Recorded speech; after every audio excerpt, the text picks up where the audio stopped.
va prendre comme promis la direction de l'Ukraine avec cette information du Wall Street Journal, quotidien américain, toujours très informé. Cette information capitale, vous savez, Kiev attend avec impatience la livraison de F-16. Eh bien, figurez-vous que ces appareils, comme on le voit ici à l'image, qui seront livrés par des partenaires européens de l'Ukraine, seront équipés par Washington d'armements de pointe, de missiles et de bombes de fabrication américaine. Cécile Bartoli, rebonjour. De quoi parle-t-on exactement ?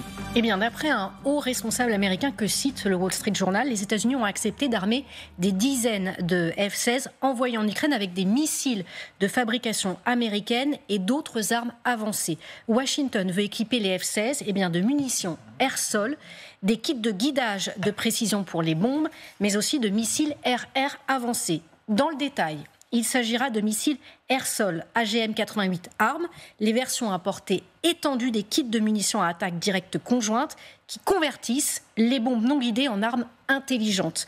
Les bombes dites de petit diamètre qui explosent avec un rayon d'explosion assez serré et des missiles air-air à moyenne portée avancée connus sous le nom d'AMRAAM et des missiles air-air à courte portée M9X pour les avions à réaction. Et tout ça, ça sera fourni en quantité suffisante malgré la production limitée du Pentagone pour répondre aux besoins les plus urgents de l'Ukraine, d'après ce haut responsable américain qui précise « Nous sommes convaincus que nous serons en mesure de fournir toutes ces armes, au moins les volumes critiques dont l'Ukraine a besoin ».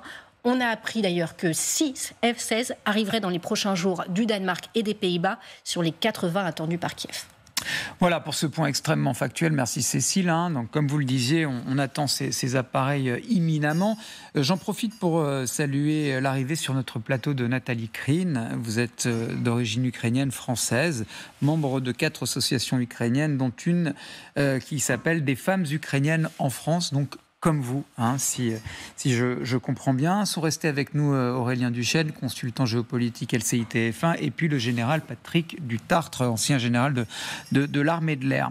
Donc on l'a dit avec Cécile, ces appareils devraient arriver d'ici peu, livrés par les partenaires européens de l'Ukraine, donc en provenance du Danemark et des Pays-Bas, mais également à terme peut-être de Belgique et de Norvège. Mais ce qu'on dit, ce qui est essentiel, c'est qu'ils seront équipés d'armements de pointe américains. D'abord, pour vous, général Patrick Dutartre, est-ce que c'est une surprise ? C'est pas une surprise, mais en fait, c'est rassurant. C'est rassurant pour nos amis ukrainiens parce que c'était une vraie problématique. Le F-16, c'est le porteur, c'est le chasseur tout temps qui est à la fois en air-air et en air-sol, mais sans équipement de pointe en termes d'armement air-sol ou d'armement air-air, il aurait pu être démuni. Et seuls les Américains disposent de ces missiles en grande quantité, et c'est une bonne nouvelle qu'ils annoncent en fait quelque part qu'ils vont donner suffisamment de ces missiles aux Ukrainiens. Alors, ces appareils vont être mis en place dans quelques jours, au milieu de l'été, de manière assez discrète. On les verra que lorsqu'on verra effectivement des F-16 dans le ciel ukrainien. Il faut être extrêmement prudent pour les Ukrainiens, ils le savent, parce que ces avions seront ciblés le plus vite possible par les Russes. Ce qui est important, c'est, à mon sens, je ne sais pas si c'est le choix qu'aura fait l'état-major ukrainien, mais qu'ils soient équipés de missiles air-air le plus longue portée possible.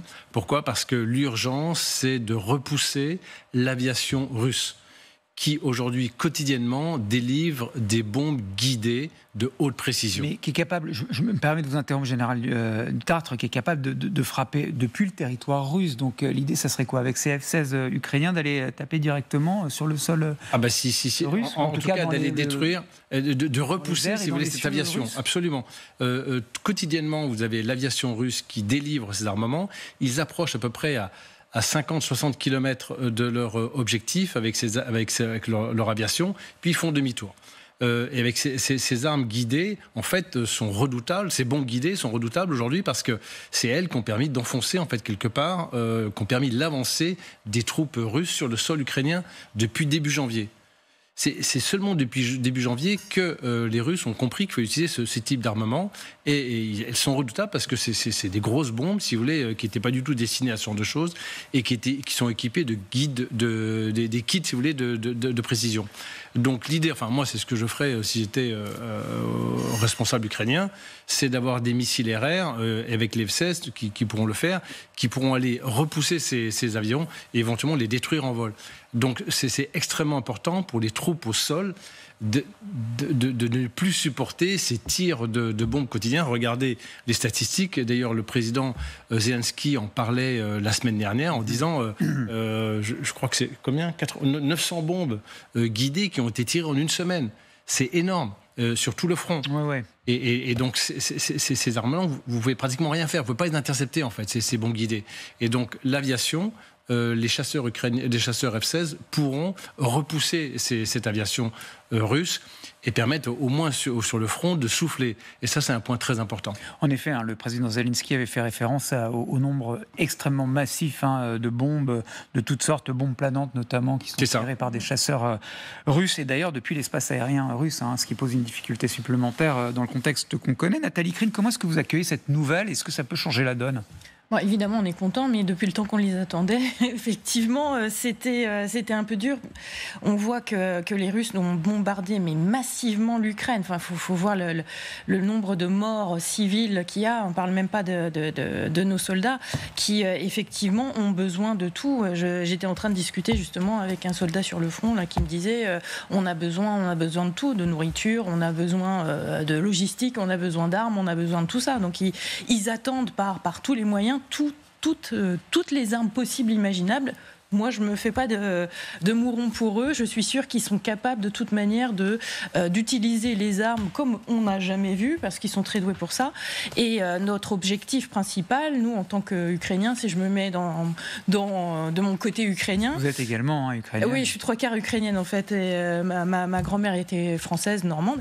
Et donc, ma famille, là-bas en Ukraine, évidemment, est perpétuellement bombardée, que ça soit à Poltava, j'ai de la famille à Lviv, j'ai de la famille à Odessa, un peu partout. Donc il y a quelque chose de l'ordre de l'espoir là qui est en train de se jouer. Bien quand sûr, on apprend ce genre de nouvelles. Ça changera à mon avis difficilement parce qu'ils sont tellement en train de bombarder et de casser tout ce qu'il y a à casser. Et c'est pour ça que bien sûr, le moral. Quand on n'a pas d'électricité, juste 6 à 8 heures à Kiev, la capitale, on n'a que 6 ou 8 heures d'électricité alors qu'il fait super chaud et qu'on a besoin d'électricité pour tous les jours, c'est-à-dire pour le frigidaire, pour garder les aliments, pour les ascenseurs, vous imaginez, il fait chaud ici, mais monter 15 étages, parce qu'il y a beaucoup d'immeubles en hauteur en Ukraine, à Kiev notamment, c'est facile de construire très très haut et c'est depuis 2014 on a construit énormément dans la région de Kiev,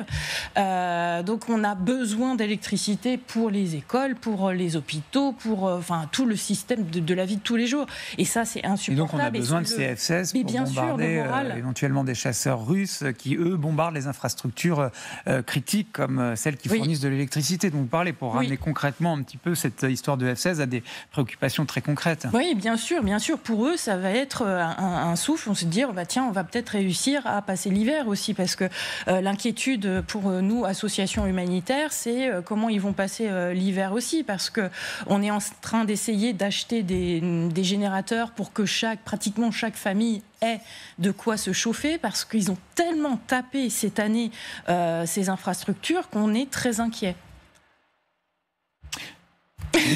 Pardonnez-moi, non, mais parce qu'on parlait au même moment dans l'oreillette, ce sont des choses qui arrivent. J'ai bien compris tout ce que vous disiez. J'étais moi-même un peu surpris, mais je voulais me tourner vers vous, Aurélien Duchesne. On a parlé hier ensemble de ce fameux rapport de la Commission sur la défense américaine, donc, qui est une émanation parlementaire qui faisait état d'une certaine obsolescence de l'arsenal américain et de son complexe militaro-industriel. J'y comprendre que le Pentagone avait pourtant une capacité d'inventaire de production assez limitée. Donc comment, dans ce cas-là, on est capable de livrer de tels armements pour équiper des F-16 ? La première chose est que c'est un type d'armement qui est beaucoup moins employé si on parle par exemple des missiles RR. Il y a eu très peu de dogfight, comme on dit, de combat avion contre avion. Même les Français ou les Britanniques, par exemple, qui ne disposent pas de stock extrêmement conséquent du fait de toutes les réductions qu'on a faites pendant 25 ans, parce qu'on disait qu'il n'y aurait plus de conflits de haute intensité en Europe, que c'était la fin des combats avion contre avion. Paradoxalement, c'est parmi les stocks d'armes intelligentes qu'on a le moins épuisé.